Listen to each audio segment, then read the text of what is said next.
Nathan Orso is a salesperson here at the Big 550 KTRS. In terms of full disclosure, his next guests are his parents. And there is a CD release party Saturday at the Babylon on Mid-Rivers Mall Drive. The release party is for his father, Paul Orso. And normally I wouldn't allow the father of a salesperson to come on the show and plug his CD, but this is extenuating circumstances. So Paul and Kathy Orso, welcome to Big 550 KTRS. It's our pleasure to be here, McGraw. Paul, you were diagnosed with ALS how long ago? September 26th of 2012. So that's going on 2 years now, almost 2 years. Yeah. Were you feeling sick? Were you feeling ill? What was the reason you went in to see the doctor? I went in to see the doctor because I had what I'll call a hitch in my step. Mm-hmm. I was limping. Mm-hmm. There was no pain associated with this. Right. So ALS, it's a nerve condition. Right. Okay. How old were you when this happened? 53. Any reason why? Any head trauma? Anything in the family? Great question, but no. This has come out of nowhere. You know? Is the diagnosis of ALS, which is also called Lou Gehrig's disease, is it on the rise? Is it, how many people get it? Well, that's a great question too.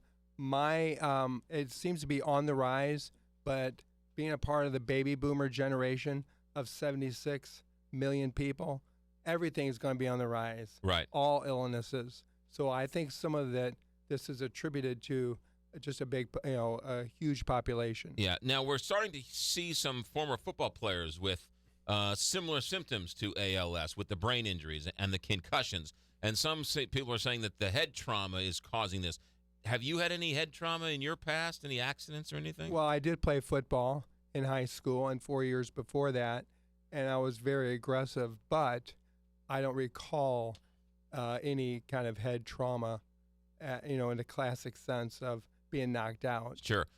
You and your wife, and how many children do you have? We have 3 kids. Must have been a pretty devastating day when they told you had ALS. Yes, no doubt about that. I'll never forget it. Yeah. What went through your mind? How much did you know about the disease when it was finally? I knew nothing about this disease. I was dumbfounded. I was, completely devastated by it because, you see your life flash before you. Right. You were an executive at a couple of companies beforehand, right? Or not really an executive. I've been in sales all my life, 19 years in technology and 12 years in investments. You were working with who with the investment side? Well, can I say the firm's name? Yeah. Edward Jones. Okay. And Ameriprise. Okay, so you were with Edward Jones, and you were a highfalutin with Edward Jones, making a nice life, living the American dream, and one day you come home from the hospital and they tell you have ALS. You got it. How long did they tell you have to live? Well, I'd say the average person with ALS lives between 2 and 4 years once they're diagnosed. We should say that you're in a wheelchair, Yes. but you're talking a little slow, a little stilted. Well, my diaphragm, and I have a little bit of a cold here. Okay. My diaphragm is weaker, so I don't have as much wind, so I can't scream. Gotcha. I can't root for the Cardinals. You know what I'm saying? Are there medicines that slow the progression of the disease? There is one medicine. It's very difficult to pronounce its name, but ALS can enter the body not just through the leg like it did me, but also through the mouth. If it enters through the mouth, life expectancy is a lot shorter, and those people benefit more from this medicine. Okay, and the medicine may give you an extra month or 2, and that's a quote that I heard from a medical professional. Gotcha. Do we know why? It's not a virus? It's not what is ALS? ALS is when the muscles and the nerves stop talking to one another, just like men and women. I don't want to talk to you no more. Get out of here. Okay? So the nerves lose that coding.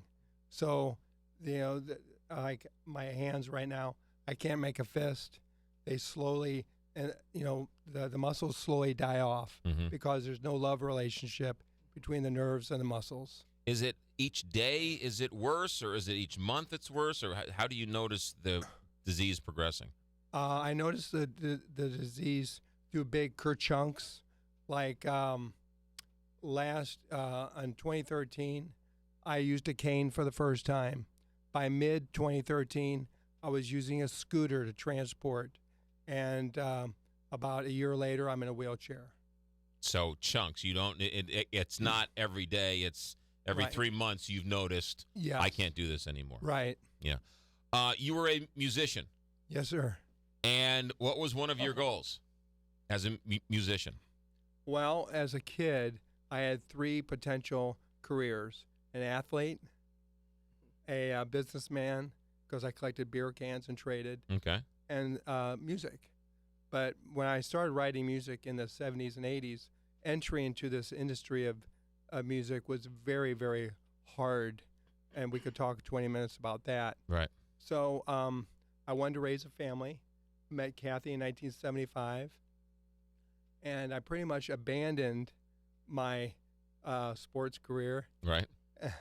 and my music career. Sure. But I continued writing music because I started wordsmithing at age 8, real familiar with words, and that morphed into writing songs when my brother started teaching me how to play guitar when I was about 14. So it's just a natural progression to writing lyrics. So you were a lifelong music lover, Yes. lifelong fan. You played all sorts of instruments. You wrote music. You read music, but you never made a CD. Never made a CD. And when they told you you were dying of ALS, you said what? Within a month, I was in a recording studio. Because you decided This is the time. this is the time. This is the time. When I heard that story, you're always shocked, but it's you were told you were dying of ALS. Hmm. We're all dying. Right. You were just told you kind of know the end date. Right. We don't know the end date. Right. And yet all of us continue not to live, but we're all headed in the same direction. Exactly right. Yeah. Exactly. Which is why I wanted you on the show to talk about that, because people feel sorry for you. We're saddened by your story, but we're in your same boat. Exactly We're right. all in it together. That's right. Yeah. Exactly. That's right. How hard was it to get to that stage? To which stage? To the stage of realizing that and not being angry. You don't sound very angry. You don't sound upset. You don't sound like, why me? It's hard to answer that question.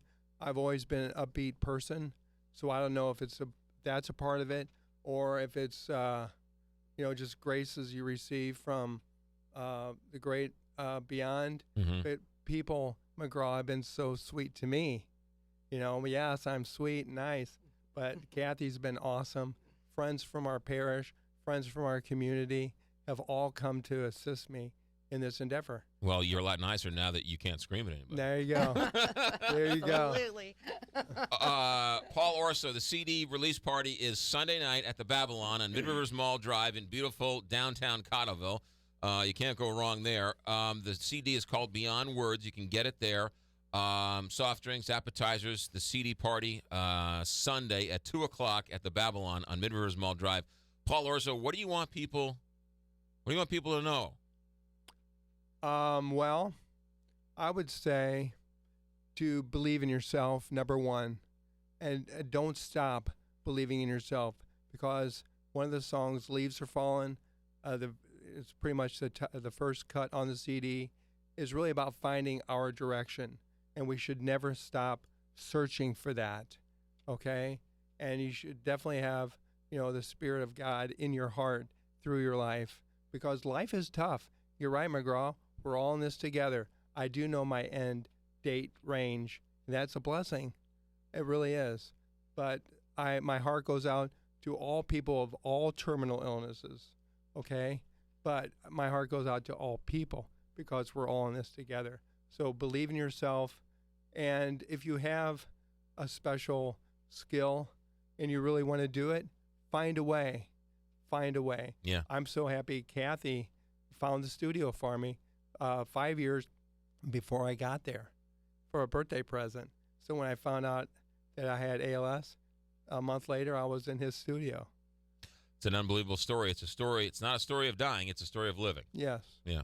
Paul Orso, the release party is Sunday at 2 o'clock at the Babylon, Mid-Rivers Mall Drive. Thank you for sharing your story. Oh, thanks for allowing us to come in, McGraw. Godspeed. Paul and Kathy Orso here on the Big 550 KTRS.